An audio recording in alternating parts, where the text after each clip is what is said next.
What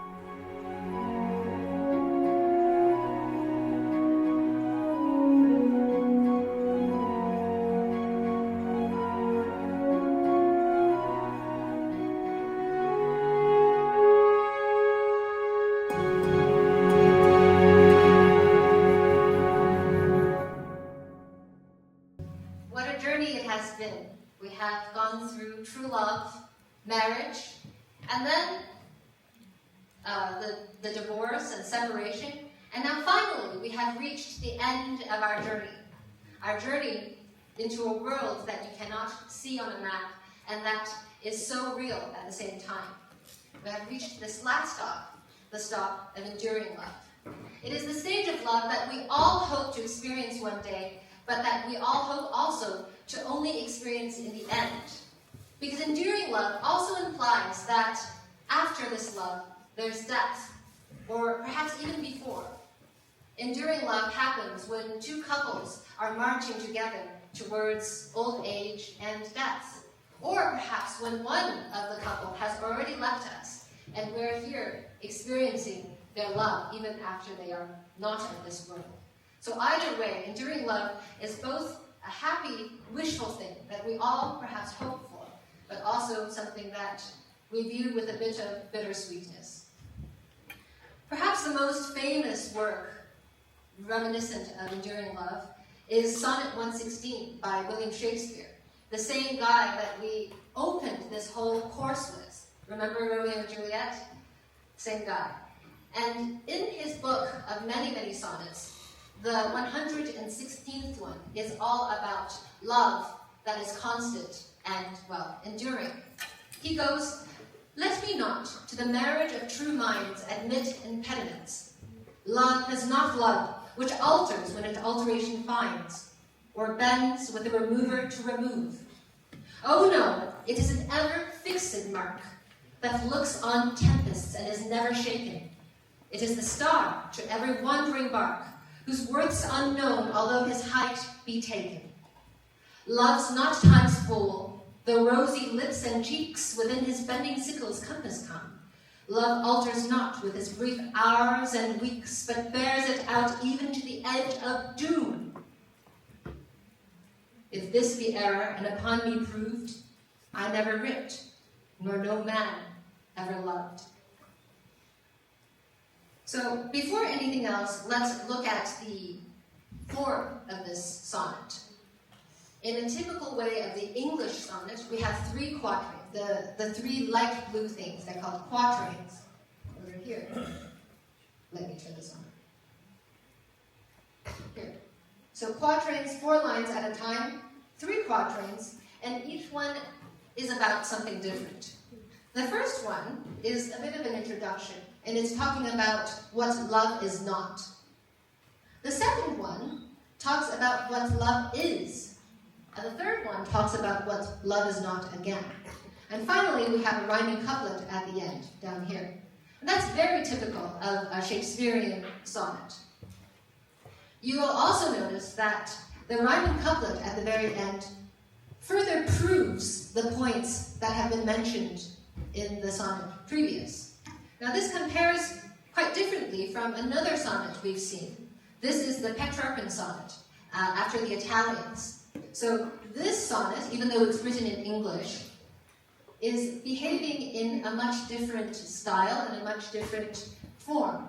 We have 8 lines, so an octave, purporting one point of view, and then 6 lines, which is a sestet, that argues the opposite. So in this case, it's almost like Browning is having a debate with herself, whereas in the case of Shakespeare, we're having simply 3 points and then therefore. It's more of a proving it over and over kind of form. The choice of such a simple form, however, is not because Shakespeare is a simple writer, but rather because it is better for proving his point of how love is constant and enduring. There's nothing going against it. Now, what does this whole poem mean? Let's start with the first line. Let me not to the marriage of true minds admit impediments. What does that mean? So he's saying that when there is true love, when there are true minds, so people who truly love each other, then there's nothing in the world that should stand in their way. Now notice that this is not the marriage of true persons, it's the marriage of true minds. So it's a metaphor, as well as an indication of real marriage. So even if you didn't marry, this is still true, if you have true love. And then he continues. He says, love is not love, which alters when its alteration finds. So love does not change when it discovers the other person has changed.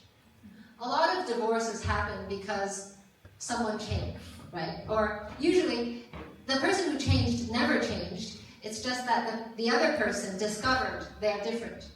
So you might marry someone and you're like, oh, I didn't realize she was such a bitch until 2 years into the marriage.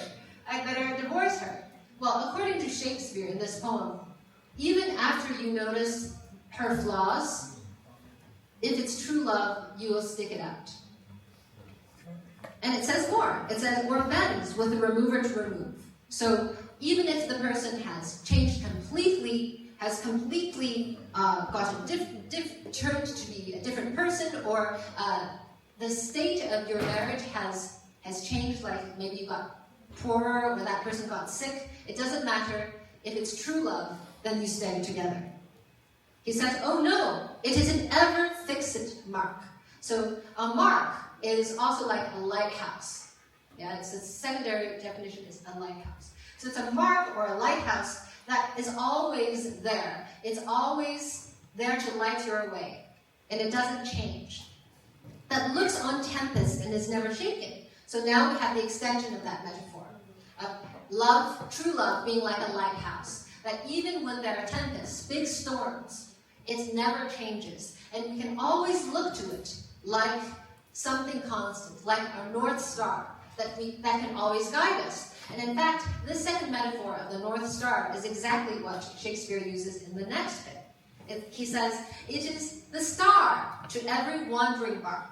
So it is the star for every wandering bark. Bark is a boat, a small boat. So it is the star that every boat that has gotten lost looks towards. For what? Whose worth's unknown, although his height be taken. So you do not know how important the North Star is normally when you're not lost. Yeah, when you're not lost, the North Star is just one of the many stars in the sky. But when you are lost, when you have become lost, then suddenly the worth of that star is really important to you. And although his height be taken, that means often we measure the North Star, we measure how high it is to tell us where we are in the ocean.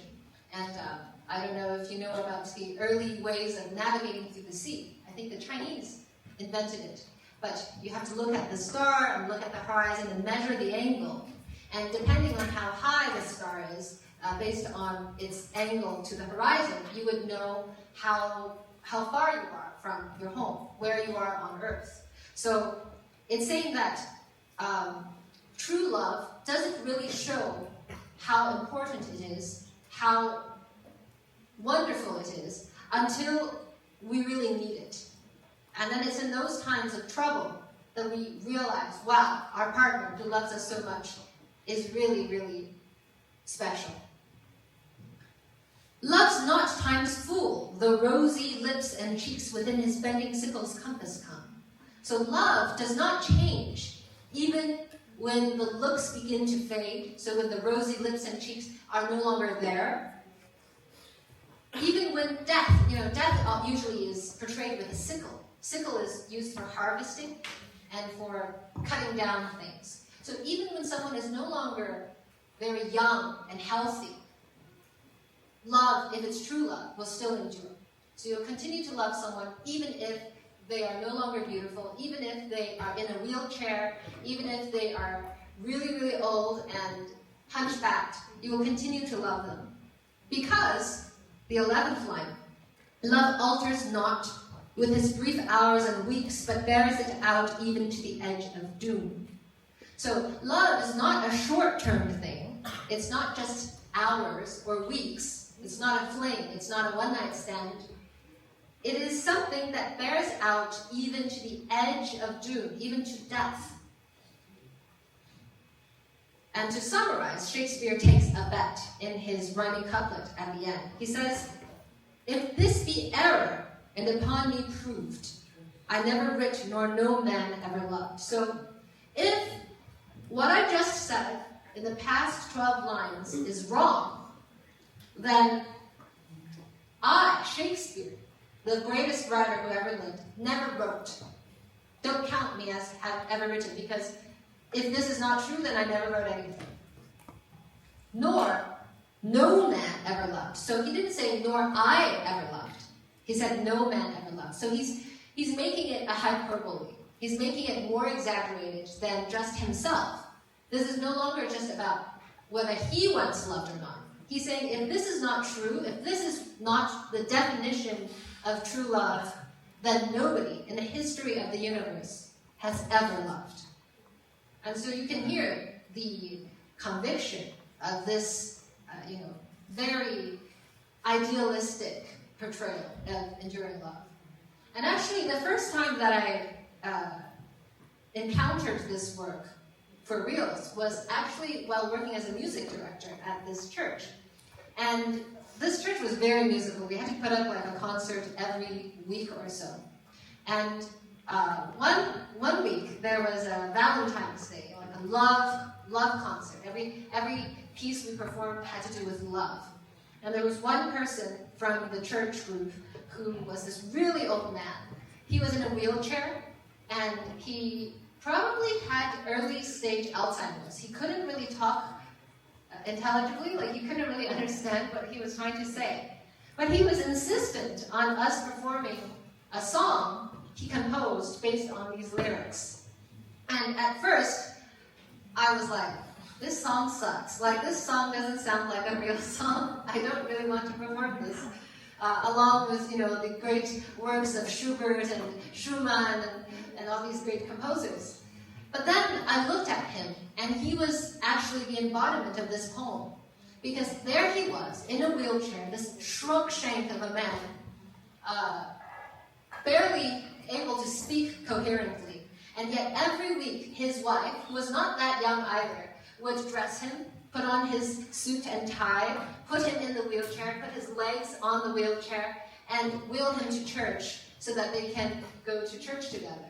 And I thought, if this is not the living example of this poem, then I have not seen anything like that.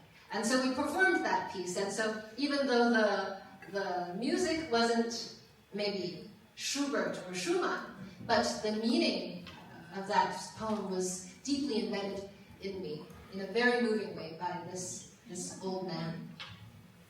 So let's look a little bit further with this poem. Another masterstroke from Shakespeare is the use of rhythm in this poem. So the rhythm goes, "Let me not the marriage of true minds admit impediments. Love is not love." So all the way in the first two lines, the rhythm is quite unstable, right? And then it stabilizes, which alters when it alteration finds, or bends with the remover to remove. It's a little more stable as we go on. But especially the first two lines, it's quite unstable.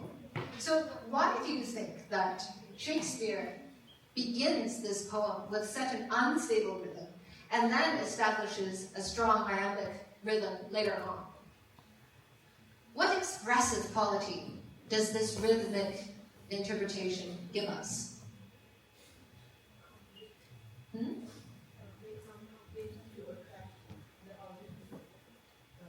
It attracts people because it's different?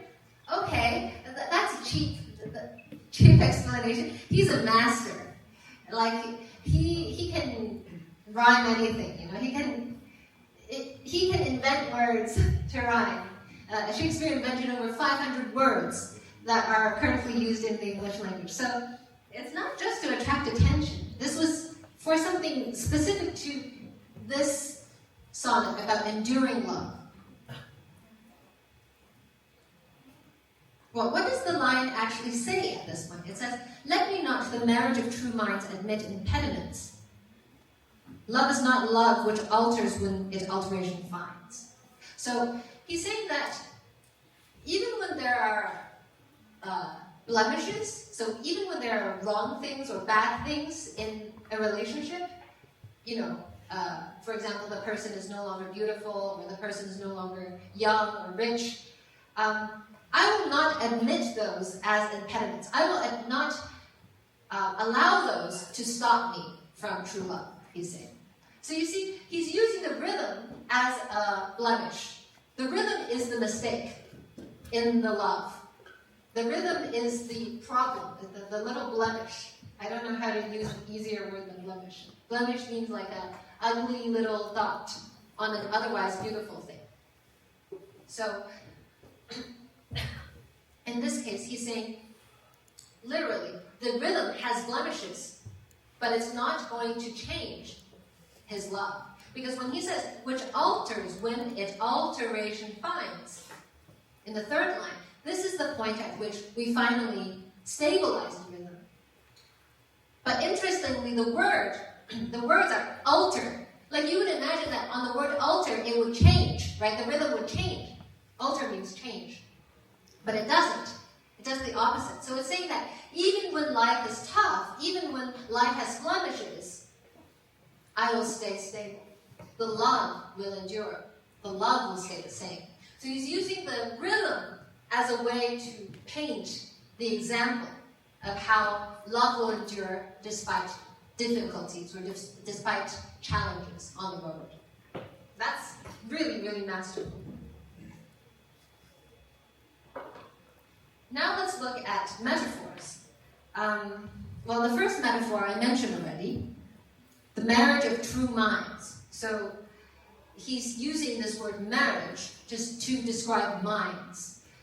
On one hand, he's talking about marriage in the form of true love, so the true love of true minds, basically. But on the other hand, he's actually recalling the marriage service in Renaissance England. Because back in England in the Renaissance, and even nowadays in the Western world, when you get married, usually the minister says, "I require and charge you, if either of you do know any impediment, why ye may not be lawfully joined together in matrimony, that ye confess it." What does that mean? So usually the minister would say, does anyone in the audience or over here have any reason to say this marriage should not take place? And you would wait a few seconds, and usually no one would say anything. But sometimes someone in the audience would say, yes, there is an impediment. That guy is an adulterer. And then the marriage cannot complete, right? So in this case, Shakespeare is evoking a marriage ceremony with the first two lines. He's saying he is not going to admit any impediments, meaning there is nothing stopping him.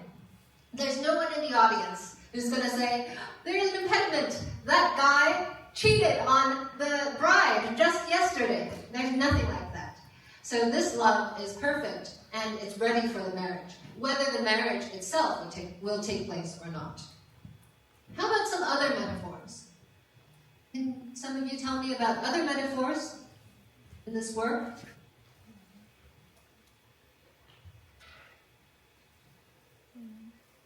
Yeah. We'll try to give chances to people who only have one participation point or 0. Yeah. And every fixed mark is represent the love. He used this fixed mark to represent love. Mm-hmm. What about the love is he trying to say? Maybe the star? Yes. So the love is as the star. What is the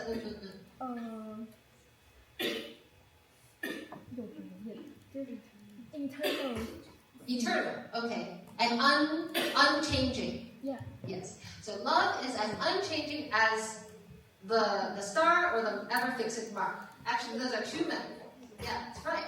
So He's taking something that never changes, like the North Star or like a lighthouse, and equating that with the enduring quality of love. What else is there, metaphorically speaking? It is a star to every one to. Oh, well, we just said that. Yeah. So the star of love. Yeah. Anything else?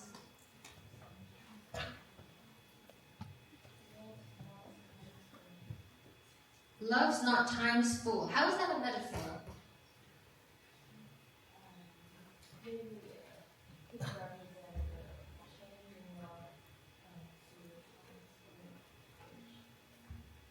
So what is he linking between? What's on this side and what's on that side? So a metaphor always links two things together. So you're linking what to what in this metaphor?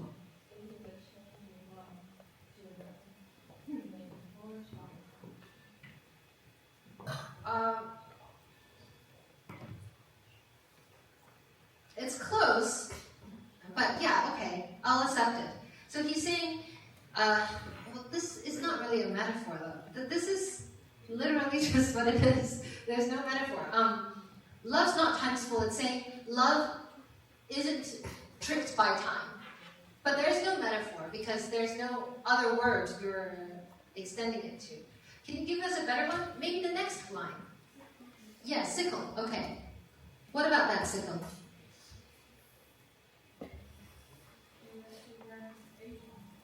Aging, yes. Sickle is used to harvest, to cut down, and it's often the thing that death carries with him. The Grim Reaper usually carries a sickle in folklore and mythology. And so, even when the sickle's coming, love does not bend, but bears it out to the edge of doom. Okay? Any other points of interest here that you would like to point out? Overall, what kind of definition of eternal love does Shakespeare give us here? So is it down to earth? Is it unattainable? What do you think? Is it an ideal that's very hard to reach? Or is it like, yeah, I think I'm going to be able to do that when I grow older? What do you think?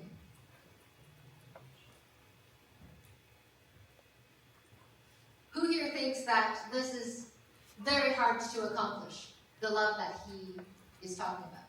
Show of hands. Okay. Why do you think it's hard?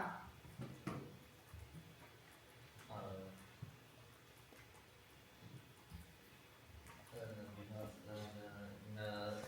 in the last sentence of Shakespeare, he said, "I never liked or no man ever loved." So I think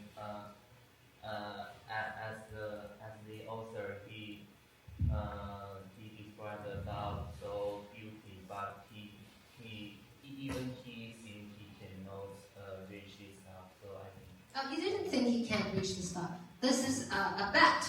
He says, if this be error and upon me proved, if. So he's not saying I never did that. He's saying if someone can show that this is not true love, then I will say I never wrote. So not quite. But you're right in that it's pretty hard to reach this kind of love. So why is that? Why is this love so difficult? Why is it so otherworldly, so idealistic?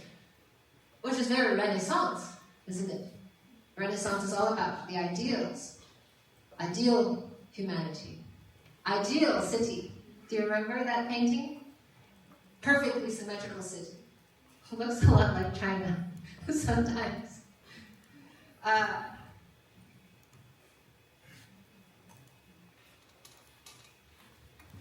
Well, what kind of metaphors does he use for love? He uses stars, right? Stars are not of this world. Right? He's not using something that we can even touch. So, just by definition, using a star so far away, so hard to reach, so hard to see sometimes. That means this love is just as difficult to reach. And you'd be lucky to even just be able to see it at night. Forget about 24 hours. So clearly, Shakespeare's version of enduring love is the ideal of ideals. Very high bar. Now, that's not the only definition of ideal love. Sometimes ideal love comes in the mundane, simple pleasures of life. As we can see here in Slow Dance by Carrie James Marshall. This is a painting painted by an American painter about 30 years ago. And this painting is quite huge. It's actually 191 centimeters times 188 centimeters. So bigger than me. And these people are pretty much life-sized. So what do you see in this painting that tells you about enduring love? What do you see? Or in other words, according to the painter, what constitutes enduring love?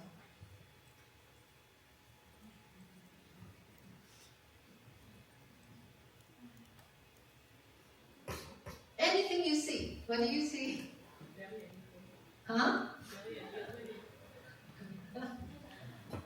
Two black men. Okay. Not black men. I think it's one black man and the other one, we don't know if it's a man or a woman for sure. Maybe it's a woman. Not sure. But one of them is a man. He's wearing the manly tank top. The white man's tank top. Okay. Let's stay on that. Two people, what are they doing? Dancing, standing, good. Standing. You can use that as your participation. Continuing with you, the person who said standing. Where are they standing? Where are they standing?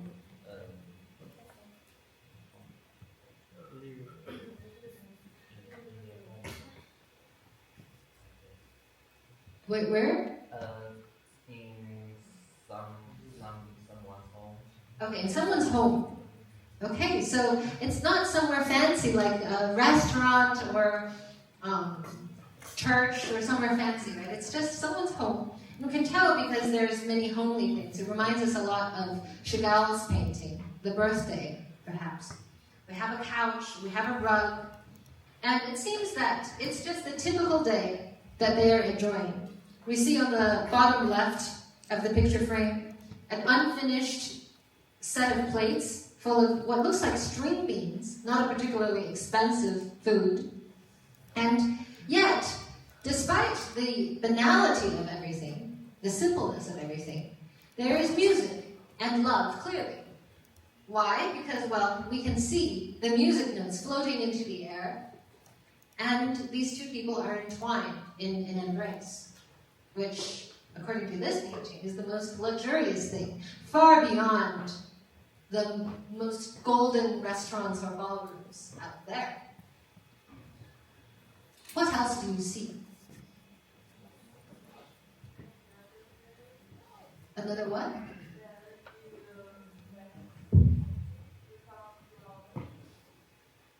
You mean you see two men? Third man? Where's the third man?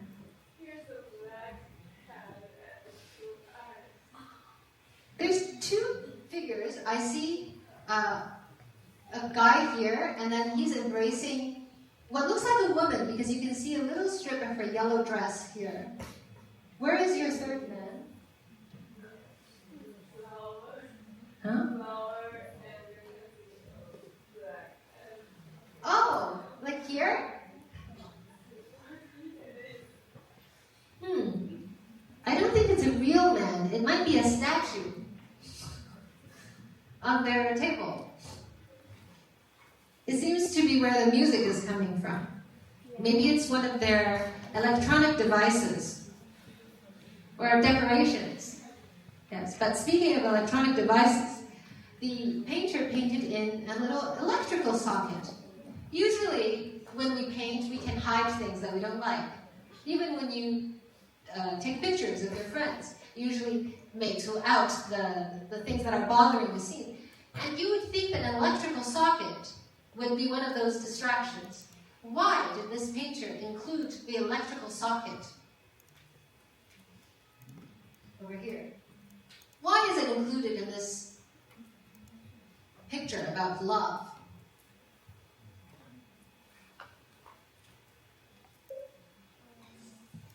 Well, is the electrical socket a simple thing?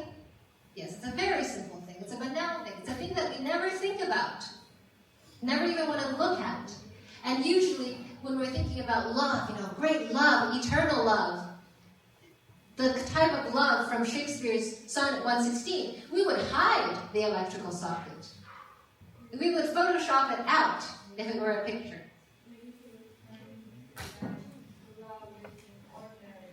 Exactly. True love is in ordinary life. Very well done. True life is in those things that we barely pay attention to. It's in making dinner. It's in plugging in the electrical socket. It's in just chilling at home.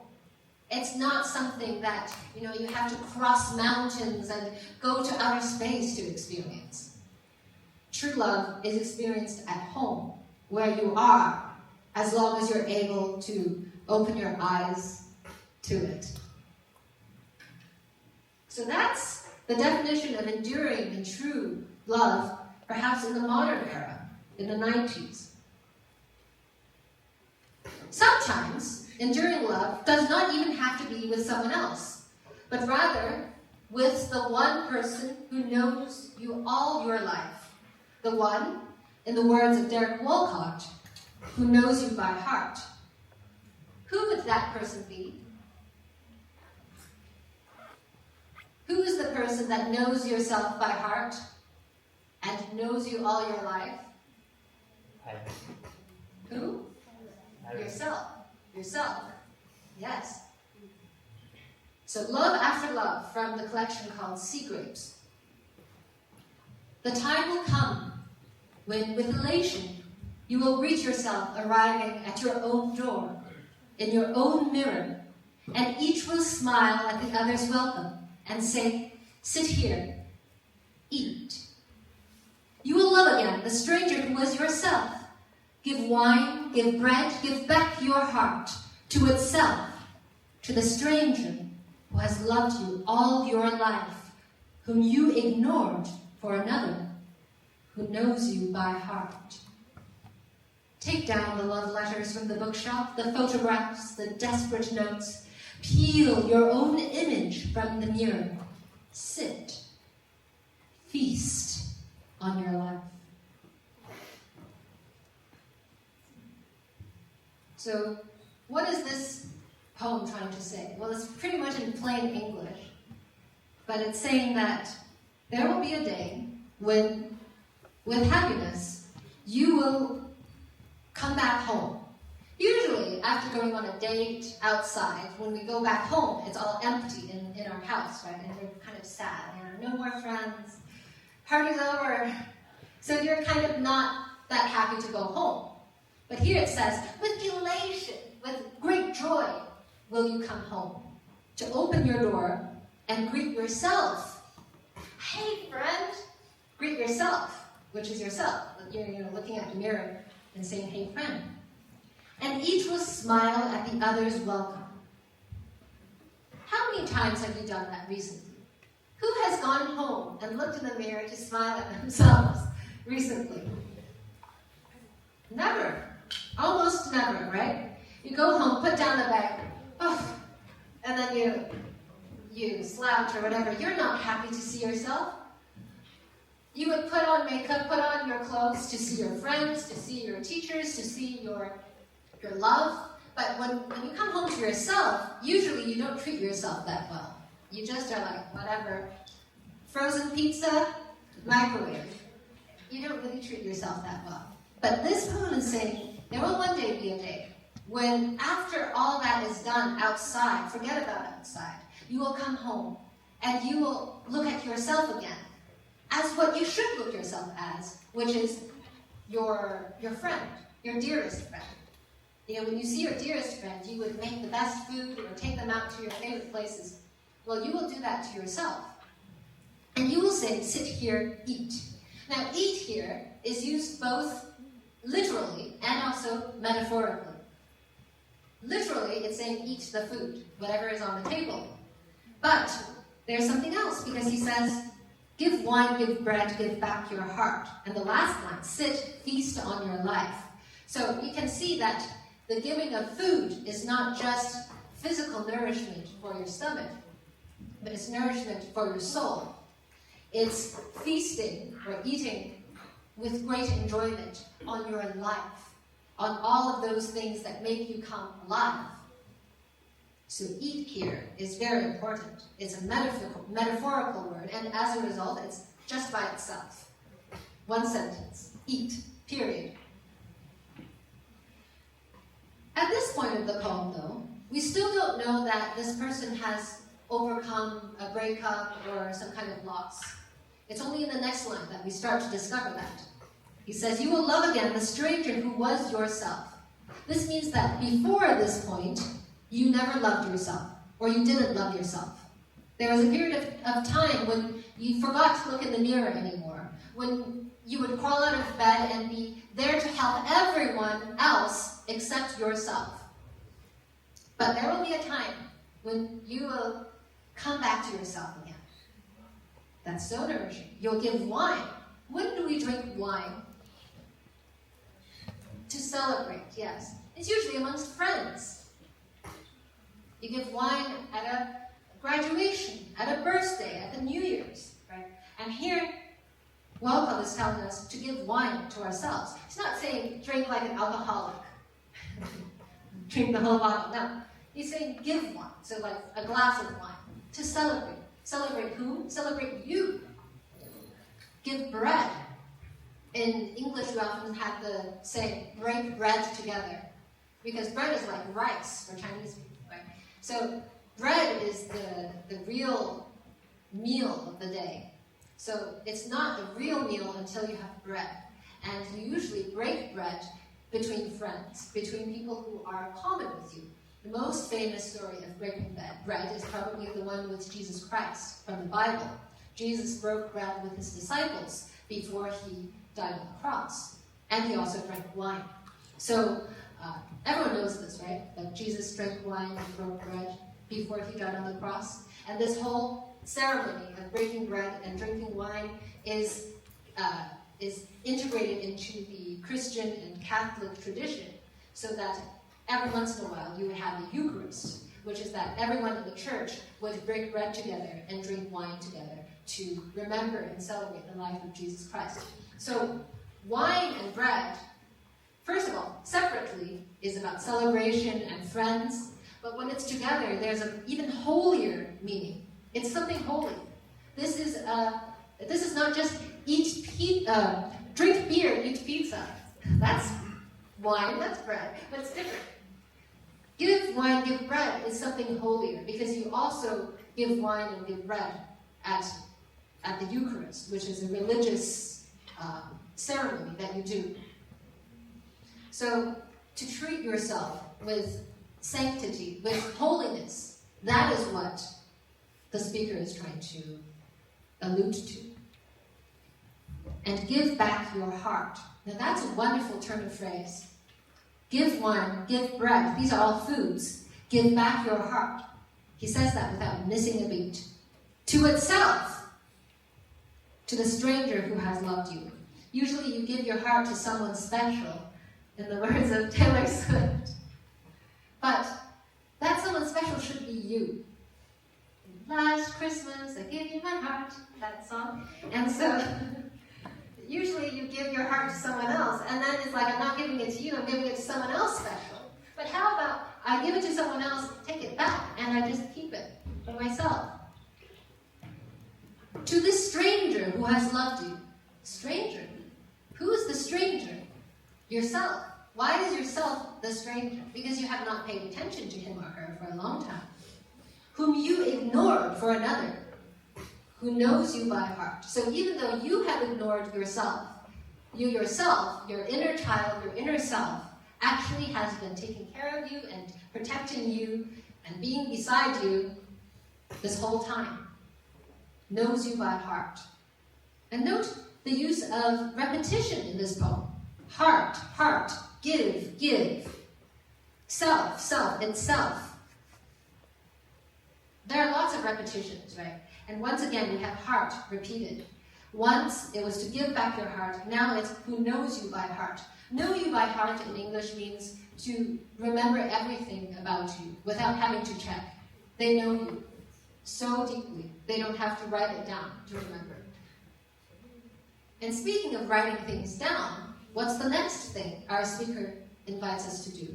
He says, take down the love letters from the bookshelf, the photographs, the desperate notes. So this is now clear that it's the end of a relationship. You just had a breakup, and you need to take down all those love letters and photographs from that previous love affair. And the desperate notes. So it's not only just a love that ended, but a love that maybe didn't go well on your side.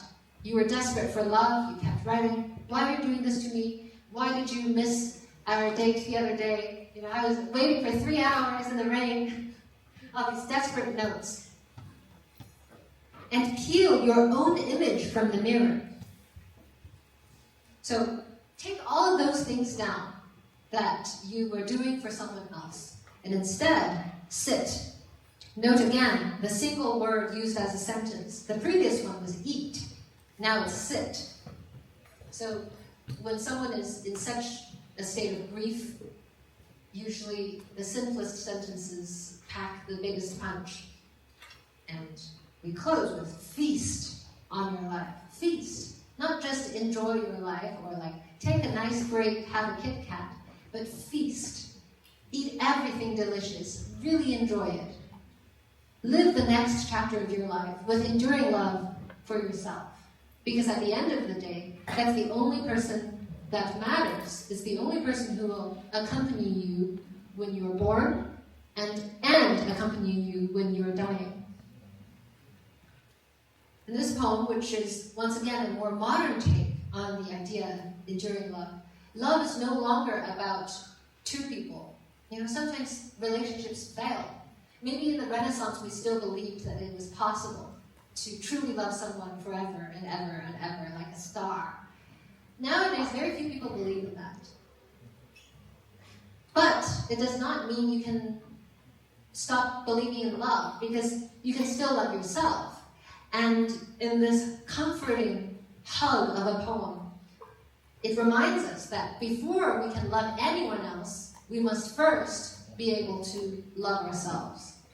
So that's the take of enduring love from our own era.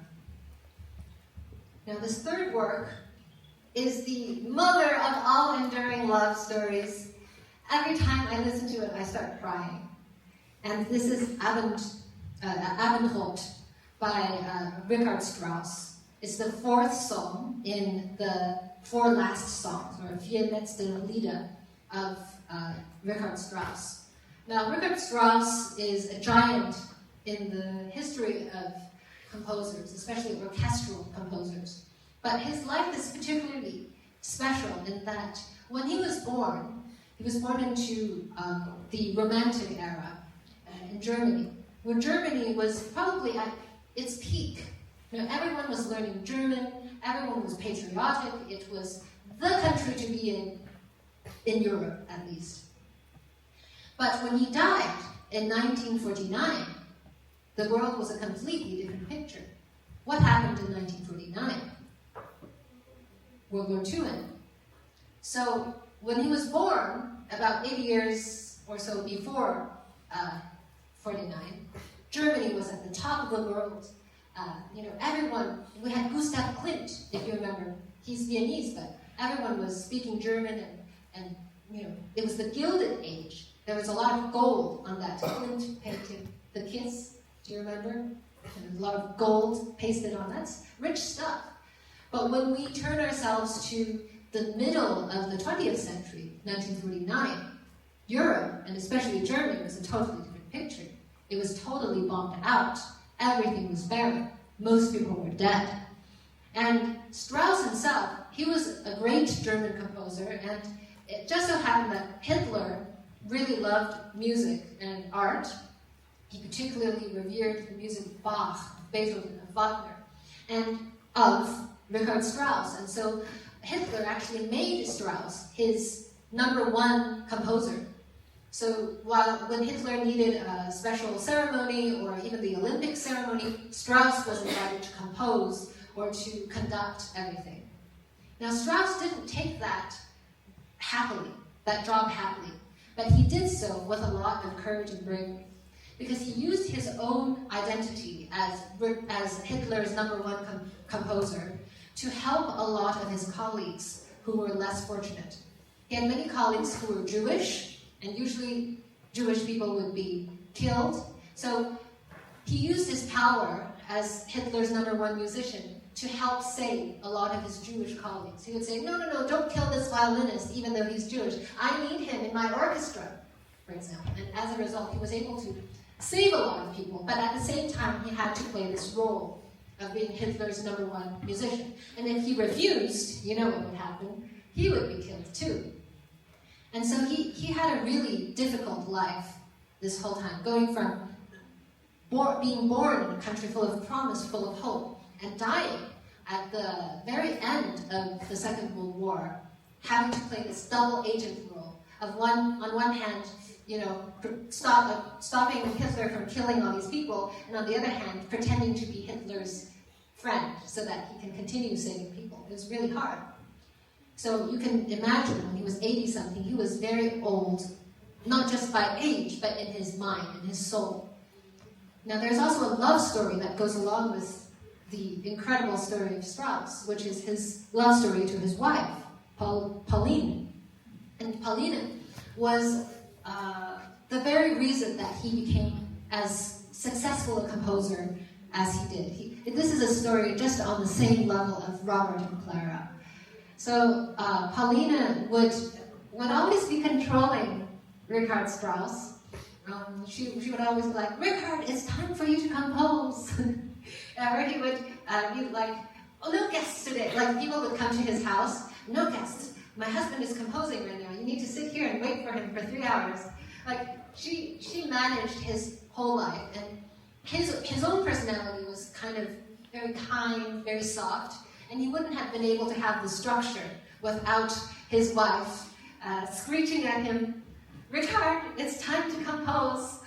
And it's because of this that he was able to do so much, and because of this that he's eternally grateful to his wife. And so they made quite the special couple. And so without further ado, this is the song that he composed nearly 1 year before his death, kind of summarizing his whole life story and also his love story. I'd just like to share a Nietzsche quote as well, that probably wasn't for describing this song, but it really illustrates what kind of man Strauss was. Masters of the very first order can be recognized by the following characteristic. In all matters great and small, they know with perfect assurance how to find the end, whether it be the end of a melody or of a thought, whether it be the fifth act of a tragedy or the end of a political action. The very best of the second in rank grow restive towards the end. That means when things start to end, the second-rate people get nervous, but first-rate people are calm when they end. They do not plunge into the sea with a proud and measured tranquility, as do, for example, the mountains near Portofino, where the Gulf of Genoa sings its melody to the end. So it's talking about how graceful Strauss is in his ability to look death in the face and welcome him as an old friend. So now let's have a listen. You can follow along in the lyrics, but I'm going to go out here where you can read the lyrics in Chinese. 1 second.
the flute.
So what did we hear at the very end just now? That thing. What is that? Bird. Bird. Which bird? Lark. What is a lark? Yeah, but when do we see larks usually? In the morning or at night? Or afternoon? What time? In the morning. Yes, in the morning. A morning lark. Early morning. The lark is the bird that sings in the morning when the sun is about to rise, if you live in the forest. What is a lark doing in a song about the evening?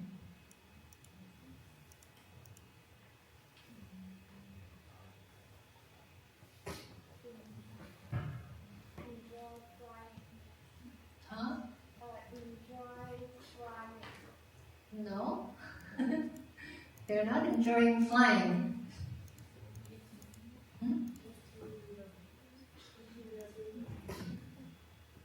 No. Why did the composer put larks in a song about dying and evening? So if evening means dying, why is there a lark? Yes, there's hope. Not in our life, but in the next life. It's not proven, but there's a hope that in heaven or in the next world, there will be morning. You know, morning must exist only when there is night. That's the thing. A lot of the times we focus only on the morning, the happiness of the lark singing in the morning, waking us up. But we forget that before that morning, there had to be a night. And it is with the same degree of acceptance for the night that we can have the next morning. And so this poem, this song, is Strauss's way of looking at death for himself. Death not only of his life at the old age of 80-something, but also the death of his love life, his beloved wife and himself, but also of the death of an entire era. You recall that he was born in the height of German culture, when people were still driving, driving horse carriages. But when he was dying, there was the atomic bomb.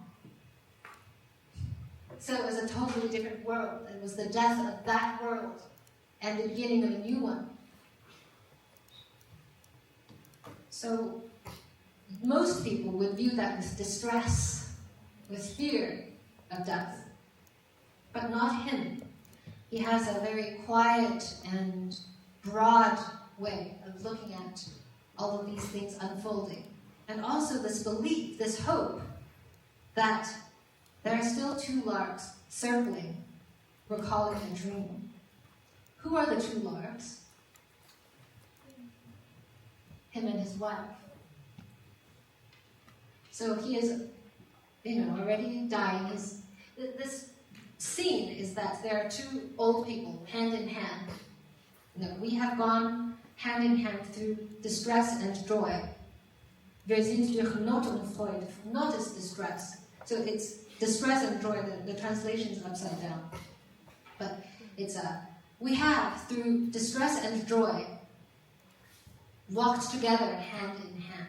So from the first two lines, we already know this is a story about two very old people who have loved each other their whole lives. And they are very tired. They have reached the top of a hill, and they are there to look at their very last sunset. The sunset, the literal sunset, but also the sunset of their lives. The sunset is glorious. It's what color? It's red, Abendrot, evening red. But at the same time, it's the end. But they do not cower, they do not avoid. Rather, they let these two larks that they see in the distance soar up into the haze. Into the haze. It's not clear. This is not soar up into the sky for a brighter tomorrow. It's not like that. It's into the haze. It's like Wanderer above a sea of fog in our painting that we saw the other class by David Caspar Friedrich, where it's just haze. It's all fog, clouds. You can't really see. You don't know if the larks will make it. Maybe the larks will not come back. Maybe the larks will crash. We don't know. But there are larks. There are larks in the distance, 2 of them. That's Pauline and Richard, probably. And then we're calling a dream, Nachträumen, towards dreams. So they're flying towards the land of dreams. We're calling dreams. This is not of this world anymore. They're ready to go together into the next great adventure. And instead of preventing these larks from flying, usually if you fear death, if you want to stay with your loved one a little longer, who doesn't want to stay with their loved one a little longer, right? Stay, hold my hand a little longer. Let's just have a great time.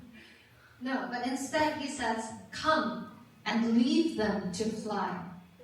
So, tritt hier, it's like, stay here and come here, let them fly. It doesn't matter that they're going to hearken the next morning and therefore your death, your own death. Soon it will be time to sleep. We must not lose our way in this solitude. So solitude is another bad translation. Einsamkeit, it's more like loneliness. So when you're dying, it's very lonely. The last few seconds of death are lonely. There's no one to go with you together. Even when you hold someone's hand, maybe you're lucky enough to be holding the hand of your loved one, maybe you're surrounded by your loved ones beside your hospital bed, but even so, you have to make that journey yourselves. Each of us has to make that journey by ourselves. And the speaker says, we must not lose our way. Now, we don't know which way he wants to go. Maybe it means he doesn't want to be separated, or perhaps it's just that they do not want to be distracted. They want to go where they're meant to go, to the land of sleep,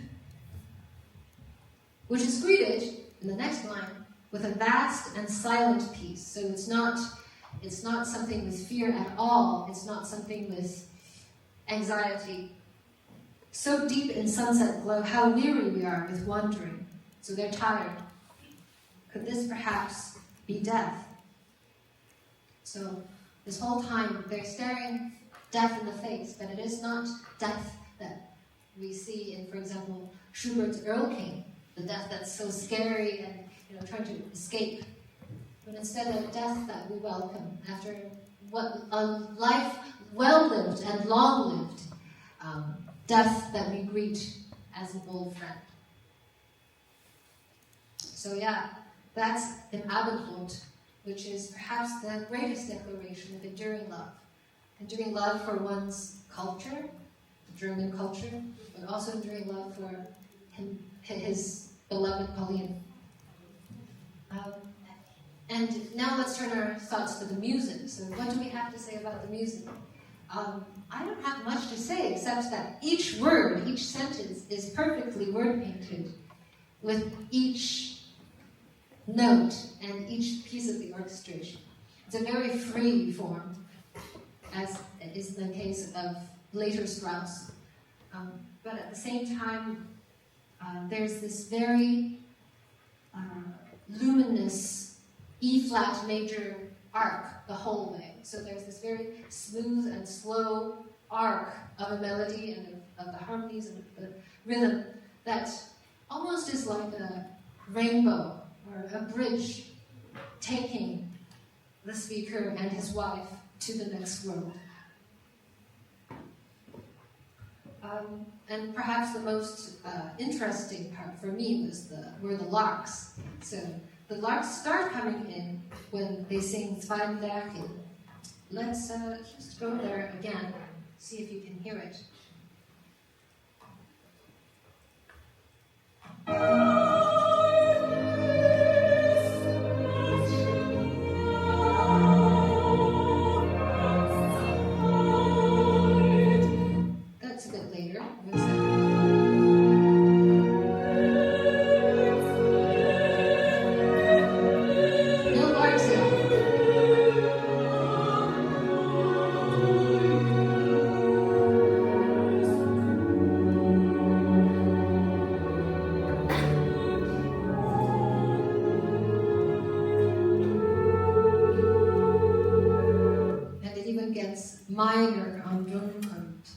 which means dark.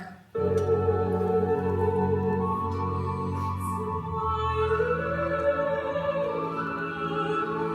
you hear them? The larks, the little flutes. And it's just this amazing trill of hope in an otherwise dying song. Let's see, hear them again.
So, what does this make you feel, this song? Warm. Warm? Why? And, yeah, more than one word. What does it make you feel about enduring love? Peace. Comfortable. Comforted. Yes, because as I mentioned in the very beginning of our talk today, enduring love is something that we all dream of having, but also fear a little bit with bittersweetness. Because if you're talking about enduring love, you talk about loss. That's when you get enduring love. And yet this poem, this song comforts us. It gives us courage to face that day. A lot of the times we're afraid to fall in love, to love someone deeply, because that means we will lose them one day. And sometimes, as a result, we don't love at all. But in the words of Queen Elizabeth II, her great love story with Prince Philip, she said, "It's greater to have loved and lost than to have never loved at all." And I think this poem, this song, really illustrates that. So comforted, warm,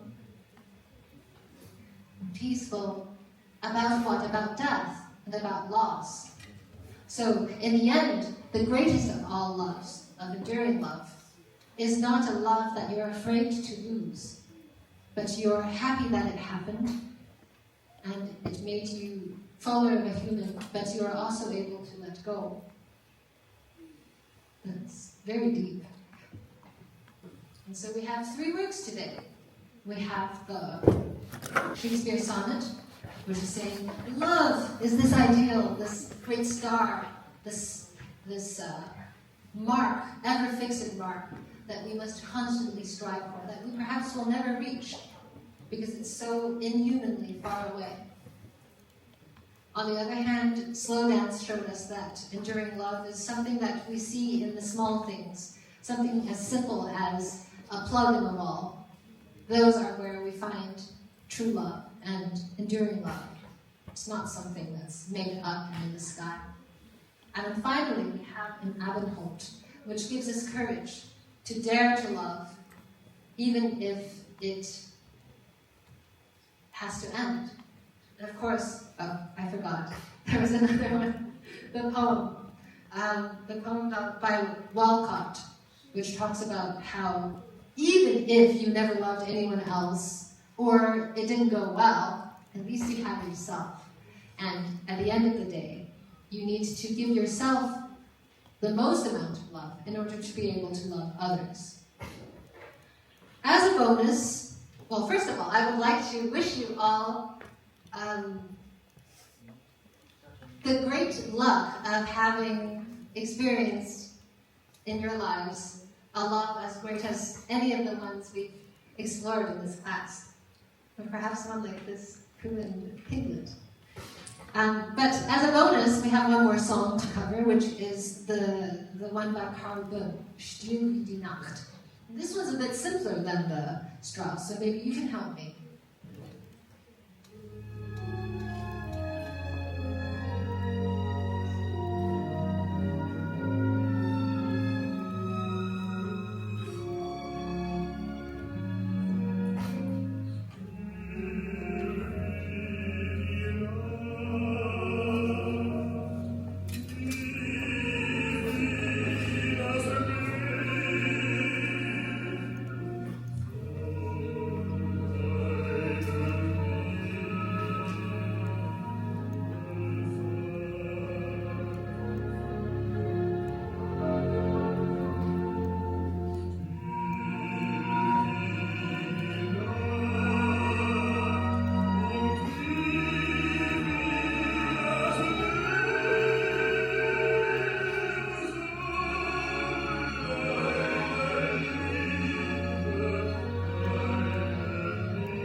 What's the form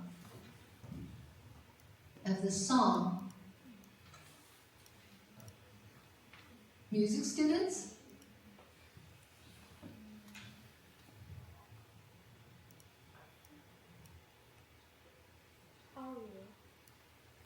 Aria is not a form, and it's not an aria. It's a lied. An aria is a song that is in an Italian opera, an opera, a French opera or an Italian opera, or a cantata. But this is a song, just a song by itself. This is a German song, so it's a lied.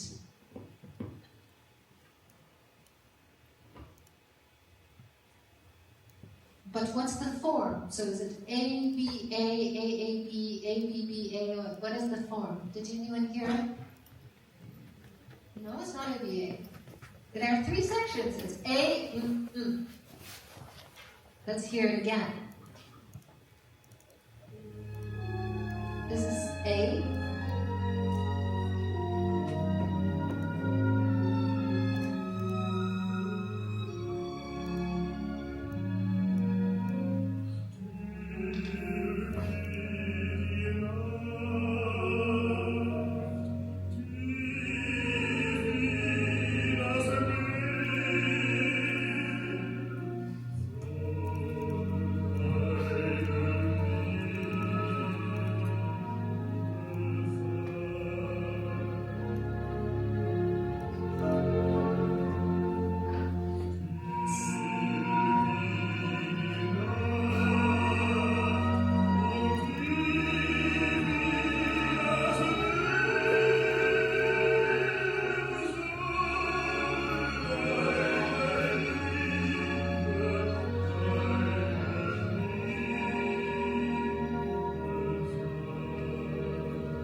form is ABAB. That's fine. It's a binary form. And that's a very simple form for songs in general. Binary form with a repetition. Okay. What else do you notice about this song? Word painting. What does it say about love? First of all, how love should be.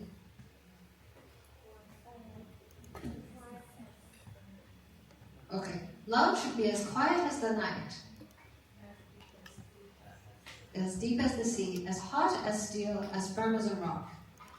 Okay, deep as the sea, so it's deep, hot, firm. That all makes sense, but why quiet? And why is that the first thing?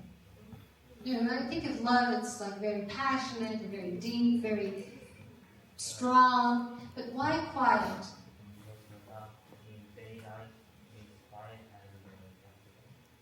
Say it again? I think that love in the daylight is quiet and peaceful. Okay, so love on a daily love, regular love is quiet and peaceful. Okay, and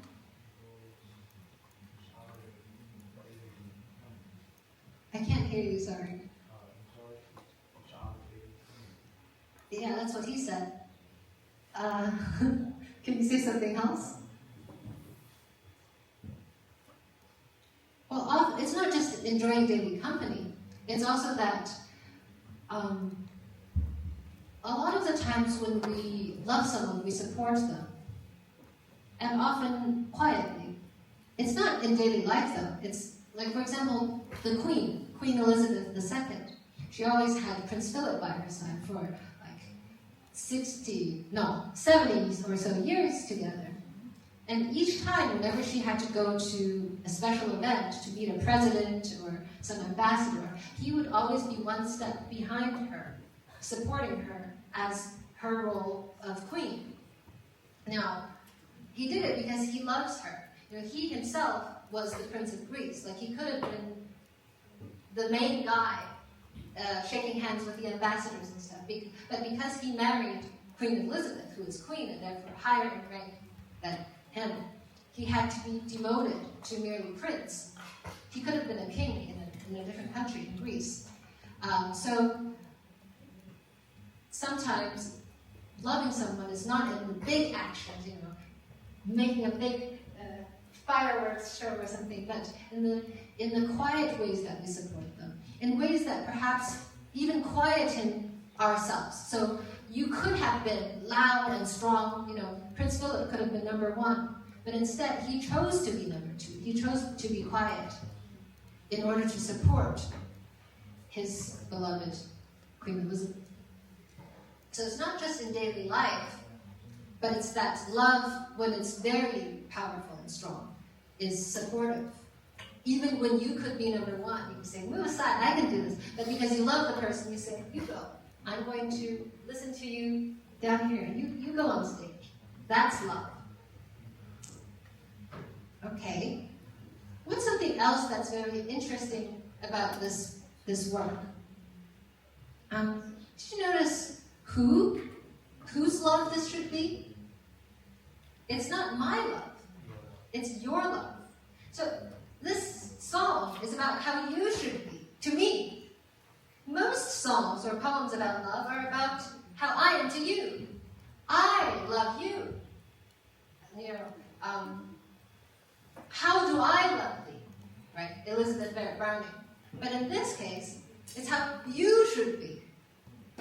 But before you start thinking that this is a wish list about this person's ideal partner, you soon realize this is also a declaration of love, because he says, if you love me the same as I love you.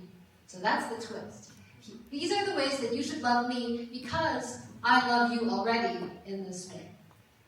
So it's actually a kind of a curveball way of declaring the speaker's love. Now let's turn our eyes to the music, or should I say ears to the music. What do you hear in the music?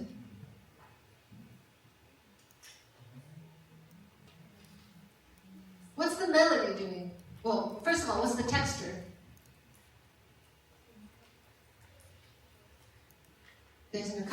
if there is a strong melodic line, so it is homophonic. Good, homophonic. And the vocal line is mostly going up, whereas the accompaniment is going down. So it's always going in opposite directions, pretty much. And you can hear that the accompanying line goes down in waves.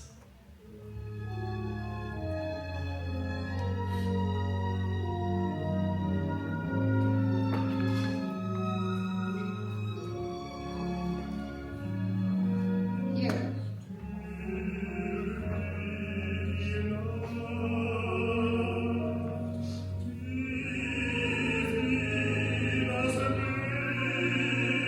So for pretty much every note that the melody sings upwards, there's a scale in the accompaniment that's going down, almost like the waves of the sea.